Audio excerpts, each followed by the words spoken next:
Are you a follower or are you a leader? Stay tuned to today's episode and find out for yourself.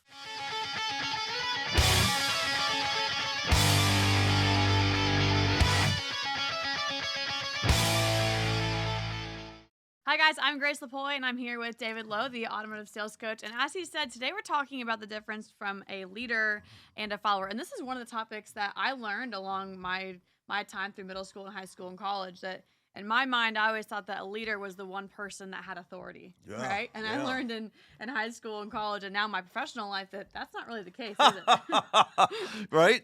Yeah, so many times people wear a badge of authority but don't have true authority, right? In other words, you can call yourself a leader and remind everybody, hey, look at my badge, I'm the boss. But a true leader, somebody that leads by example, is really more demonstrated by their wherewithal, right? That's right. Their attitude and their actions, that kind of thing. Mm-hmm. And so what we're talking about is not really a position in a company, leader, like I'm the COO or whatever. It's not that. I mean, I'm the manager. It's not that. It's really kind of a way to define yourself in life. Right. As a follower or a leader. In other words, we believe that every one of you could be a leader if you choose. Right? And so let's kind of define it, right? That's right. So a follower versus a leader. Now, obviously, everybody wants to be a leader. So what does it take? Well, we spend so much time in dealerships, and over the more than 3 decades, I spent time with sales teams, and not just in this industry, but other industries, and learning about people. And you see some common traits. And because of that, I kind of separated them into 2 categories that I see out there, and it's just true. And by the way, I'm going to give you these 2 categories. And before I do, what is our motto? Be what? Better today than yesterday. So I don't care if yesterday you were a follower or not. There's no judgment here. Right. In the Prepare to Win podcast, our episodes are focused on helping you become better today than yesterday. We don't really want to look back. We can look back to learn from ourselves, but we don't want to look back to justify ourselves or make excuses or even find reasons why we can't go forward. Looking back is good for self-examination, but you're not heading backwards. We're heading this way. Let's look at to where we're heading. And so I can choose every single day to be better today than was yesterday. That's right. If yesterday I demonstrated the qualities of a follower, today I can demonstrate the qualities of a leader. That's all we're talking about, really. Yep. So the qualities of a follower versus a leader, right? How are we separating these categories? Well, when I go into dealerships, there's 2 basic types of people that I see. Right. There's people that are waiting around to be told what to do, and there's people that are doing it. I'm just telling you, that really, truly are. So I would start to define a follower as somebody who is to constantly be directed to do what they're supposed to do. Somebody has to be constantly reminded to do what they're supposed to do, right? They only do what they have to do when someone else is watching. The bare minimum. The bare minimum. Yeah. And this, it shows itself. We see this kind of it almost looks lazy, but it's really this lack of initiative that creates a follower. That's right. They're waiting for others to do, and they're not taking initiative. And so, on the contrast, a leader is someone who does what they're supposed to do, whether they're reminded to or not. Right. Now, this is weird. Some of these qualities, and I don't know where you learn them and where you make the distinction.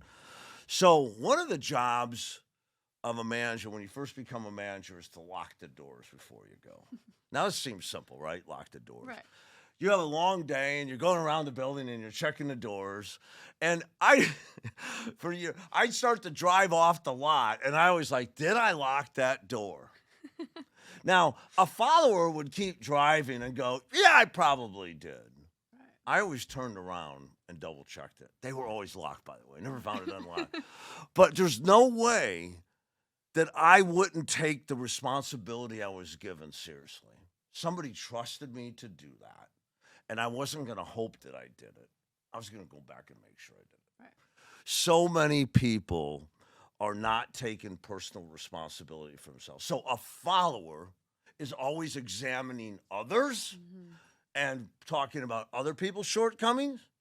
A leader is focused on their attitude and their actions, Right. self-examining, and wants to become better. That's right. So we've got a couple things so far, right? Follower only does what they have to. Leader does what they're supposed to do, what anybody's told them. A follower is always judging other people and using other people as their excuse. If I had better managers, blah, blah, blah. And a leader is someone who's really more focused on self-examination Right. than out there. Now, by the way, let's just get into that real quick because this is a big separation in people. Huge separation. Huge.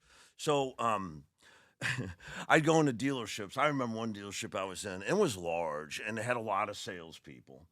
And I'm in there training, and unfortunately, none of the manager is there. And that's the wrong way to train. Never do that. You know, if you're not gonna train as a team, it's not gonna be near as effective, right? So sometimes managers always thought they're too busy to train, which is that tide is turning. I feel managers today are like, man, I need to get better, and I love that about them. But in that day, in the '90s, it was really go train my salespeople, right? I'm Right. already a manager. I'm good. Anyway, so I'd be in there, and of course, somebody would say, Dave, you got to help us. Our managers are terrible. Blah, blah, blah. They're not doing this, and they're not doing this. And, oh, man, you got to talk to me. As I did the training, they connected with me. This person knows what to do and what to talk about. They should go and help us fix this place. Right. So what I always say, and this happened in many places, and here was my go-to response, right? So, okay, are you the top salesman? Oh, no. Okay, so how many cars do you sell? They'd tell me, like, okay, great. Anybody sell more cars than them? Okay, great. Who's the top salesperson? And that person would raise their hand, and I would look at the complainer, the follower, and I'd say, just start using his managers, right? And what was I saying, right? Same team, same inventory, same marketing, same customers, same managers. You're looking at why you can't succeed while other people are succeeding. You're blaming other people. Right. And so I think today that's almost looked at as a virtue. Let's talk about why I am where I am and not talk about how did I get here through my own attitude and actions, but let's talk about how other people kept me here or put me here. It's really kind of shameful. So I don't know where we developed this through our life. Maybe it's sports, you know, maybe it was in sports where you started to develop, I don't know, or competition of some sort. Maybe it's in school, in interaction. Maybe it's demonstrated by people. So maybe not all of us have been exposed to the same thing. And I believe inside, we all intuitively do have some of the basic knowledges. Right. And a basic knowledge of complaining about others, you don't really need training to know that that's weakness, Right. right? That's a cop out. You can go on any street corner, people know that's a cop out. They'll do it if they can get away with it, if somebody enables them. So a follower, right? They're always looking at other people instead of themselves. They're always focusing on if they would be better, I could be. But they only do what they have to do when when people are watching, that's what they do. And so if you want to have followers work with you, you have to constantly kind of force them to do what they have to do.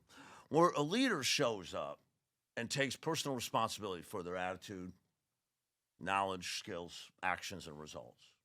Leaders make mistakes, a lot of them, Right. but when they fall, they don't blame it on someone else, and they don't stay down. They get back up. So could we say, in our vernacular, the automotive sales coach, the dealership playbook to train, I'm looking at a page we have from there, our proven success model, personal responsibility, talking about. So in all of our training online, if you haven't been on it, we have, of course, videos, but we also have materials, downloads, workbooks that you could use to strengthen your thinking and your skill sets. And we're looking at that. We know that leaders are the people that are making the difference in the world.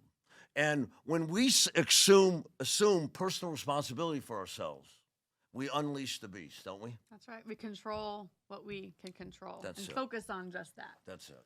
And so I think that probably all of us probably slip into fellowship sometimes. We get tired. we get beaten down a little bit. Right. And we might look at ourselves and say, wow, come on, man. Get it together, right? We have to correct, right? It's human nature. We're not looking for perfection here. We're talking about excellence. Excellence is pursuit of your best self. Mm-hmm. That's what we're looking at. Working with your whole might and your whole heart. And Isn't anyone it? can do that, right? Anyone can. Excellence and being a leader is available to anyone who chooses it. Anytime. Isn't that cool? So we say excellence is working with your whole heart, whole might. I think to be a leader, you have to do that. That's kind of a minimum requirement. Right. That you do everything with your whole heart. You give Not 100%. 100%, not perfect, not perfection, but pursuit of your best self, right? Leaders taking personal responsibility for yourself. Not just your results, but your attitude, your knowledge, your skills. I mean, the dealership may provide training for you, but it's up to you to absorb it, right? And for you to use it and to practice it and turn it into a skill set. So it's not their responsibility to give you knowledge and skill. I believe it is a dealership's responsibility to bring it to you, but obviously it's what you do with it that makes the impact. That's right. So if you're waiting for a video to change your life, you're going the wrong direction. You're a follower. I watch the videos, I just don't get anything from it. That's right. Okay. Right. Well, that's just a follower. Mm-hmm. So my question, did you take notes? Did you pause it and think about the things that hit you? Did you practice it right away? Are you taking responsibility of turning that knowledge? Obviously a success model. Obviously something that will change you. Are you using that to change who you are? Now, getting back to where I got off track here, you said that everybody can make a choice. Right. Can we make it every day? Every single day. Can we make it every hour? We should. every Sometimes hour. we have to. Right. Now, if you're in sales, and of course this whole podcast and our episodes are really dedicated to becoming better today than yesterday, the pursuit of excellence. Mm-hmm. And many of you are joining us. We hear from you that are not really actively in sales, but you're saying, hey, these skill sets, these principles cross over into my personal and my professional life that's not even really in what you would call traditional sales. But if you're in sales, boy, do we not get a lot of setbacks. I don't know anybody closing 100% of their leads. Right.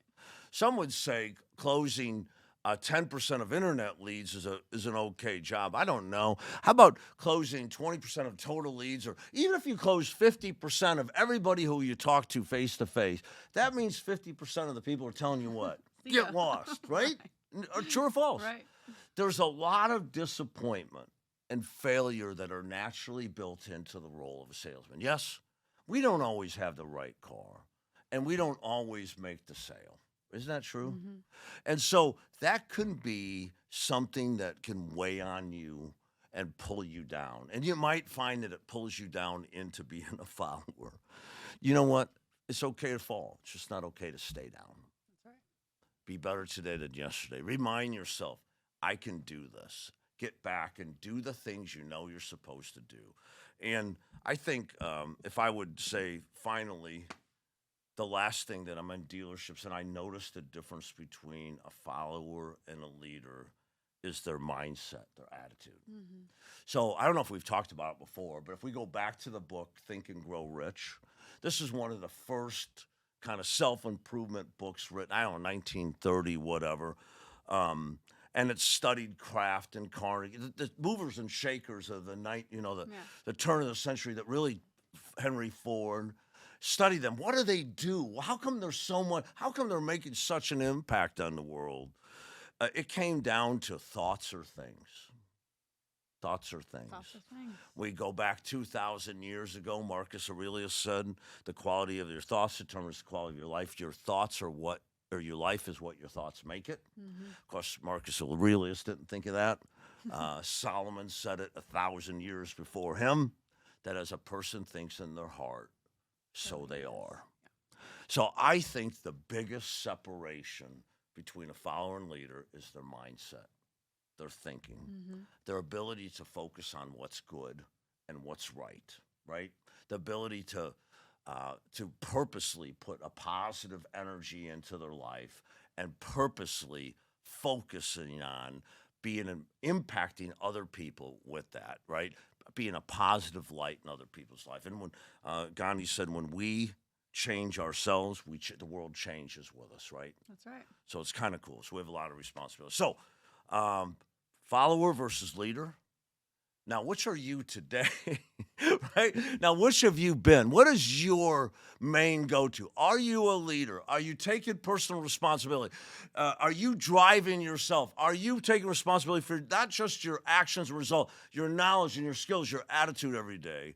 Or have you fallen into the trap of blaming others, only doing what you have to do, saying, I don't really care that much. If they don't care, why should I care, right? Right. Are we going to use other people's apathy to create our own apathy, right? That's right. All change begins with honest self-assessment, doesn't it?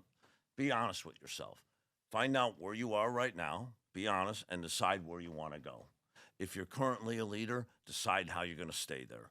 If you're currently a follower, decide how you're going to change. Cool? We're glad that you joined us today, right? I am. Yes. So we'll have another episode. We're really focusing on some principles and some soft skills right now, but we bring you a lot of different tips on how to turn the minutes of your life into excellence, right? That's right. And when you turn the minutes of your life into excellence, your life reflects your pursuit of excellence, not perfection, right? So thank you so much for joining us, and good selling.